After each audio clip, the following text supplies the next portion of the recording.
Okay, so welcome back to day 5 of the Build Your Swing from Home series, and we're now going to talk about from parallel to the floor position to the halfway back position.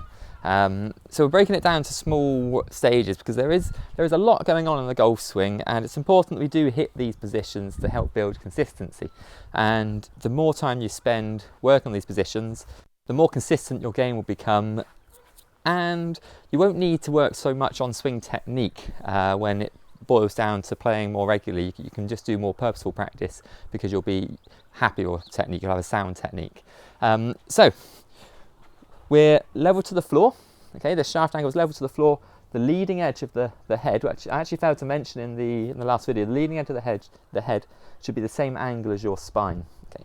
Now from here we continue with our shoulder turn, so our left shoulder still works down as the club is then working up. Now, as that left shoulder works down, the club's working up, the angle of that shaft should be pointing down to the golf ball.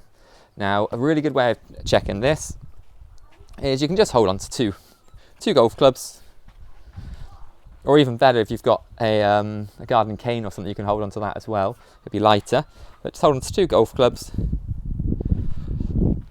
swing back, or I'll set up to this T-peg here, swing back, and there. So we've got this angle, it's pointing just inside where the ball is. So you'd want it either at the golf ball or just inside, okay? It'll point somewhere down here once you get to parallel. So either behind the ball or just inside is a good position to be in. Now, the other thing you want to be thinking of is your left wrist, okay? So as we're hinging back into this halfway back position, you want to keep this left wrist nice and flat or slightly bowed, so slightly turned in. You don't want it turning out, okay? That's called a cupped position. So I'll show you from face on.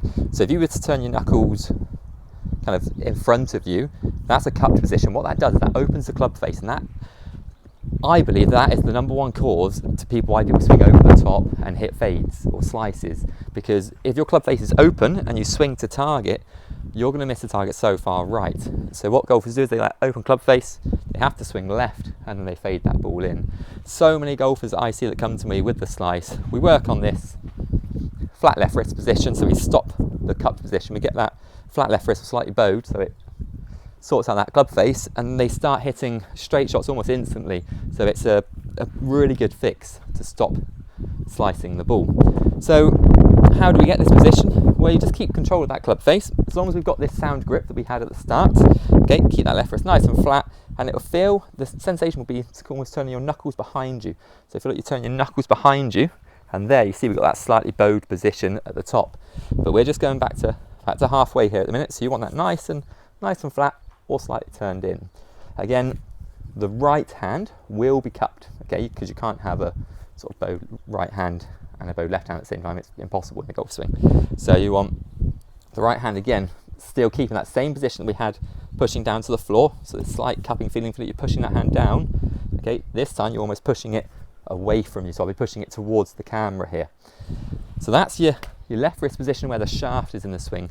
Now, what's our body doing at this time? Well, a lot of people talk about weight transfer in the golf swing, about how you should move your energy onto that right leg, then to that left leg. Well, that's true, but you want to feel like it's centered, okay? So as you're doing this move, you want to feel like you stay centered over the ball as you turn back.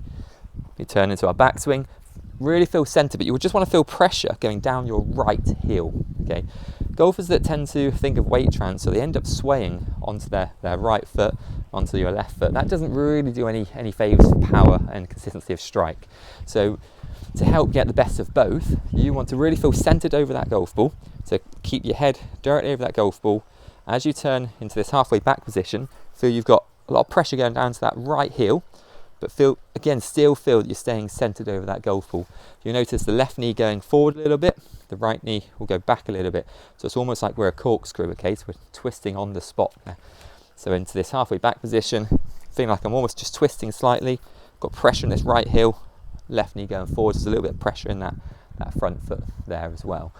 So some really good pointers there for you to work on. Again, like I've repeated in the other videos, don't do long stints with this, okay? Just do sort of short sections each day. If you can do 5 lots of 10 minutes throughout the day, that will really help you ingrain this into your golf swing.